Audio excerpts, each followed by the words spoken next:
이재명 더불어민주당 대표 선거법 위반 사건 1심 판결이 올라오자 정치와 담쌓은 변호사들이 모여있던 카톡방에서 이런 대화가 오갔다고 합니다. 이젠 노조 사건 같은 건 맞지 말아야겠다. 이게 무슨 말입니까? 사법부가 극도로 극우 보수화됐기 때문에 약자 소수자의 권리를 옹호하는 변론을 해봐야 패소율만 높아진다, 이런 얘기지요. 판결 결과를 보고 국민의힘에서는 박수와 환호가 터져 나왔다고 하는데 아마 용산도 그러했을 것입니다. 어제 판결을 두고 노영희 변호사가 한 평가입니다. 이번 판결은 지나치게 감정적이고 지나치게 정치적이고 지나치게 주관적이며 지나치게 형평을 잃었다고 생각한다. 그래서 아무도 예상하지 못할 정도로 너무도 비합리적이고 너무도 비정상적으로 참혹한 결과를 낳게 한 형량은 도저히 납득하기 어려워 보인다, 이렇게 말했습니다. 변호사이기도 한 이소영 더불어민주당 의원의 보다 구체적인 1심 판결에 대한 반박을 들어보겠습니다.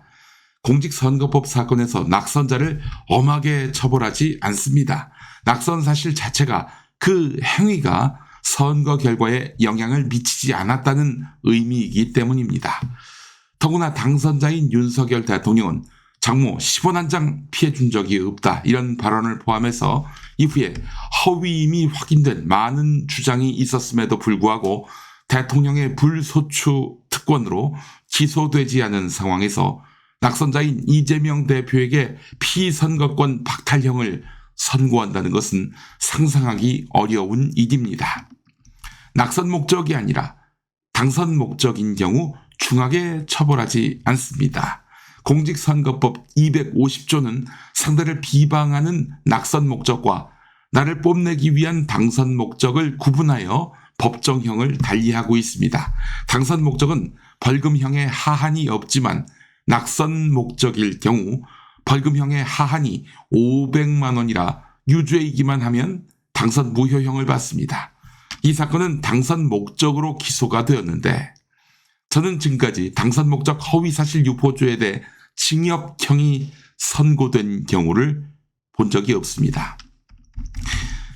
공보물에 인수해서 뿌린 것도 아니고 인터뷰나 국정감사 질문에 소극적으로 응한 답변뿐입니다. 글로 한 경우와 말로 한 경우가 많이 다릅니다. 갑자기 질문을 받고 한정된 답변 시간 내에서 즉석 응답을 하는 경우 누구든 사실관계를 정확히 말하기 어렵습니다. 이런 경우 죄가 성립되지 않는다는 대법원 판례까지 있는데 집행유예, 즉 징역형 선고라니. 노영희 변호사의 결론은 이렇습니다. 재판 내내 불공정하고 무기력한 느낌과 억지 기소가 매우 우스운 상황이었는데 하필이면 명태균과 김영선이라는 탐욕 덩어리들의 혀와 손끝에서 잉태된 국정농단과 이를 확인시켜주는 당시 당대표의 메가톤급 폭로 때문에 대한민국이 뒤집어지는 이 시점에 이런 판결이 나오니 더욱 절망스러울 뿐이다.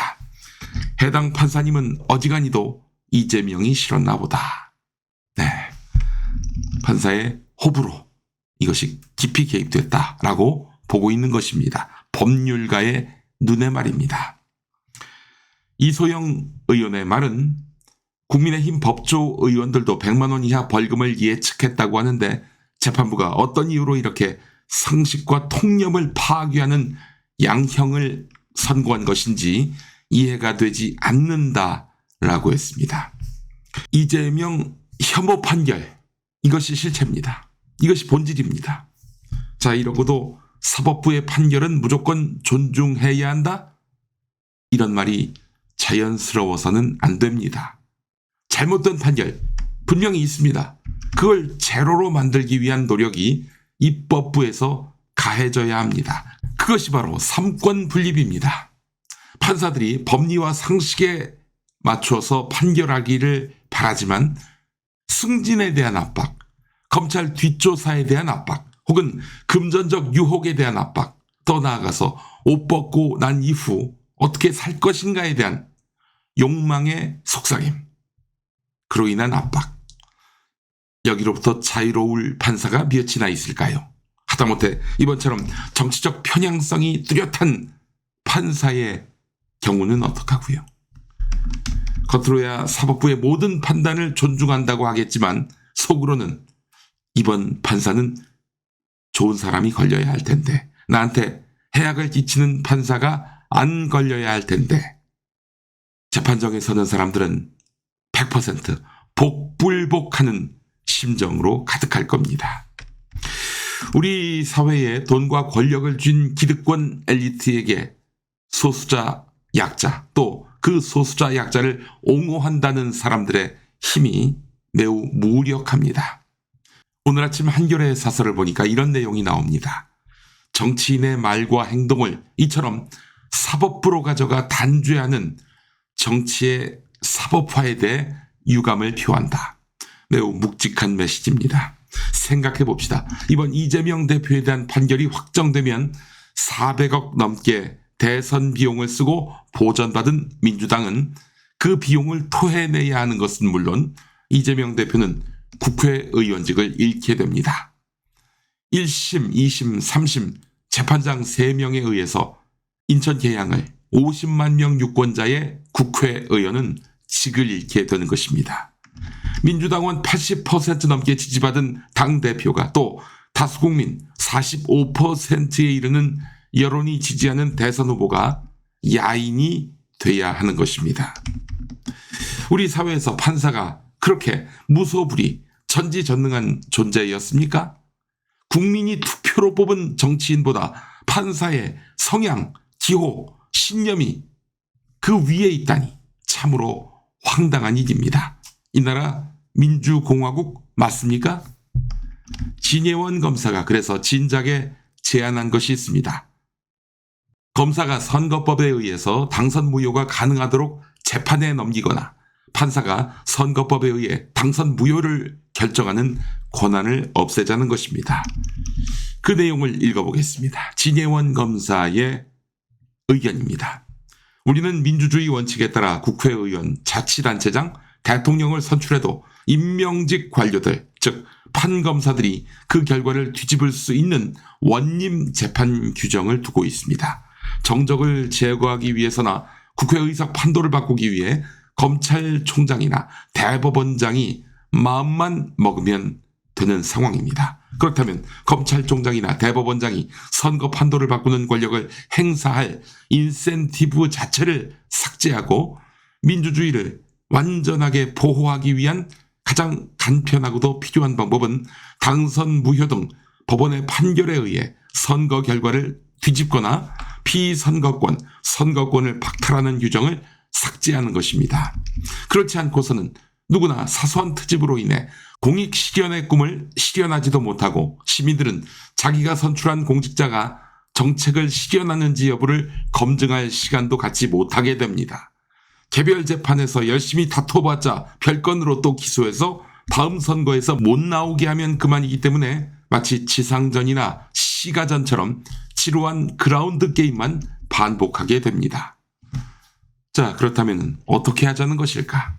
우리나라의 경우 관료들에게 휘둘리지 않을 게임 체인저가 판결에 의한 당선 무효 규정 선거법 363, 264, 265조, 판결에 의한 선거비용 반환 규정 265의 2항, 판결에 의한 선거권, 피선거권 박탈 규정 18조와 1조를 삭제하는 것입니다. 그 대체물로 어떤 판결이 선고됐다는 판결문과 그 사람이 쓴 반박문을 그 사람이 새로 출마할 선거에서 공보물에 첨가하도록 하는 규정을 새로 두는 것입니다.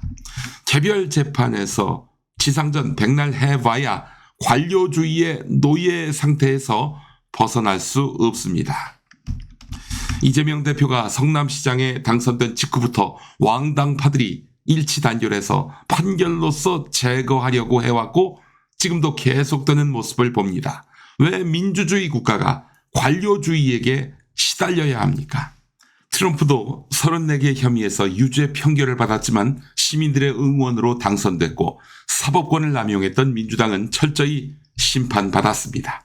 우리도 국회의원 300명이 모두 모여 동일한 효과를 당장 거둘 수 있습니다. 국민의힘이 반대할까요? 시민들의 이해관계도 일치하고 재보궐선거로 국고를 낭비할 필요도 없습니다. 유죄 판결이 선고된 판결이 횡령, 사기, 강간, 강도 등 중범죄라면 그 판결문 내용을 보고 시민들이 판단할 것입니다. 단순히 토론회에서 아니요, 모릅니다라고 대답한 사소한 것으로 꼬투리를 잡는 억울한 사안인지도 시민들이 판단할 것입니다. 판결이 아니라 선거로 심판하도록 국회가 민주주의의 주도권을 신속하게 행사하기를 기대하고 희망합니다. 어떻습니까? 우리가 이재명 대표를 지지하는 것은 대동세상의 꿈 때문입니다. 기본소득 운동을 펼치는 김상돈 선생이 정의한 대동세상은 이렇습니다. 억강부약의 대동세상은 보편적 인류애와 더불어 모두에게 자유와 평등이 보장되고 각자의 덕성과 재능이 온전히 실현되는 모두를 위한 실질적 민주주의다. 이 판검사가 기득권 엘리트의 천병이 되고 그들의 이익을 대변하는 세상에서 판검사에게 국민이 선택한 누구라도 목을 칠 수 있는 칼을 계속 내어주는 세상에서 대동세상은 없습니다. 그런 판검사는요, 심지어 자기들을 심판하지 않습니다. 일반 형사사건의 경우 평균 기소율이 약 34에서 41%인데 일반인의 경우는 이러한데 판사의 경우 약 0.3%, 검사는 약 0.2% 수준에 머물고 있습니다. 판검사에 의해서 선출직을 박탈하는 권한을 빼앗읍시다. 그것이 단순히 어떤 정치 지도자를 회생시키는 의미 정도가 아니라 우리 민주주의를 지키는 길일 것입니다.